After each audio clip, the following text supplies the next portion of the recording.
అందరికీ నమస్కారం. నేను మీ ఎస్‌పీజీ. మనలో చాలామందికి రామాయణం మీద చాలా అపోహలు, అనుమానాలు చాలా ఉన్నవి. మన తెలుగు సినీ నిర్మాతలు రామాయణాన్ని మనకు చూపించే క్రమంలో కొంత వక్రంగా మార్చారు. అంటే లేనిది ఉన్నట్లుగా, ఉన్నది లేనట్లుగా వారి యొక్క సొంత కవిత్వాలను మనపై రుద్దడానికి ప్రయత్నించారు. అందుకే మీ ముందుకి శ్రీ వాల్మీకి మహర్షి గారు రచించిన సంపూర్ణ రామాయణం పుస్తకాన్ని ఆధారంగా చేసుకుని నిజమైన రామాయణాన్ని ఒక అక్షరం కూడా మార్చకుండా భావితరాలకు డాక్యుమెంటెడ్ ఎవిడెన్స్ గా ఉండాలని నేను యూట్యూబ్లో ఆడియో రూపంలో అప్లోడ్ చేయాలని సంకల్పించాను. మీరు మీ రోజువారీ కార్యక్రమాలు చేసుకుంటూ ప్రతిరోజు సాయంత్రం 6:30కి వినవచ్చు. మా యొక్క యూట్యూబ్ ఛానల్ను సబ్స్క్రైబ్ చేయండి మరియు లైక్ చేయండి. మీ ముందుకు చాలా శ్రద్ధతో మరియు భక్తితో తీసుకొస్తున్న శ్రీ రామచంద్ర ప్రభువుల వారి ఆశీస్సులతో ముందుకు కొనసాగుతున్నాను. ఈ ప్రయాణంలో మాకు మీ మద్దతు అవసరం. మీ మద్దతు నా కంటెంట్ నిర్మాణాన్ని మరియు మరిన్ని వీడియోలు చేసేందుకు ప్రేరేపిస్తుంది. నేను చేసే ఈ కార్యక్రమంలో ఏమైనా లోపాలు ఉంటే నాకు కామెంట్ రూపంలో తెలియజేస్తే తరువాత వచ్చే వీడియోలను నేను సరిదిద్దుకుంటానని మనవి చేసుకుంటున్నాను. Thank you so much. Srimad రామాయణము బాలకాండ 51వ సర్గ. జనకుని పక్కన ఉన్న శతానందుడు విశ్వామిత్రుని మాటలు విని పరమానంద భరితుడు అయ్యాడు.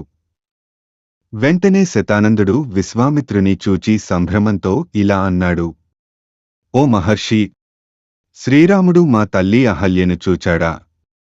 నీవు రామునికి మా తల్లి అహల్యను చూపించావా? మా తల్లి అహల్య రామునికి అతిథి సత్కారముడు చేసినదా? దైవము ప్రతికూలించడం వలన మా తల్లిగారికి జరిగిన దురదృష్టము గురించి వివరంగా చెప్పావా?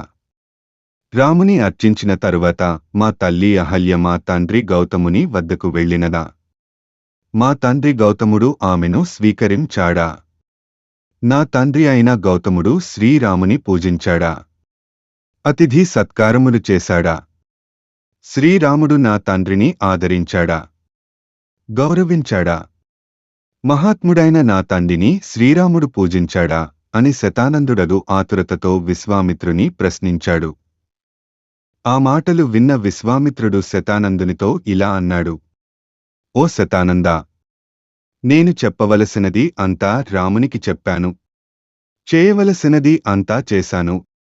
రేణుకాదేవి జమదగ్నిని చేరినట్టు నీ తల్లి అహల్య నీ తండ్రి గౌతముని చేరినది అని విశ్వామిత్రుడు శతానందునితో అన్నాడు.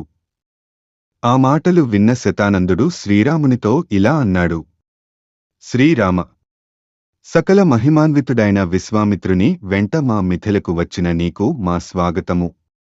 ఈ విశ్వామిత్రుడు బ్రహ్మర్షి. వీరి సాంగత్యము చే నీవు ధన్యుడవు అయ్యావు. విశ్వామిత్రుడు తన గురించి నీకు చెప్పి ఉండడు. ఆ మహానుభావుని గురించి నేను చెబుతాను విను. ఈ విశ్వామిత్రుడు జన్మతో క్షత్రియుడు, చక్రవర్తి, ధర్మవేత్త, సకల విద్యలను అభ్యసించాడు. శతువులను నిర్మూలించి ధర్మంగా రాజ్యపాలన చేశాడు. వీరి వంశము గురించి చెబుతాను విను. ప్రజాపతి పుత్రుడు కుసుడు. ఆ కుసుని కుమారుడు కుశనాభుడు. కుశనాభుని కుమారుడు గాధి.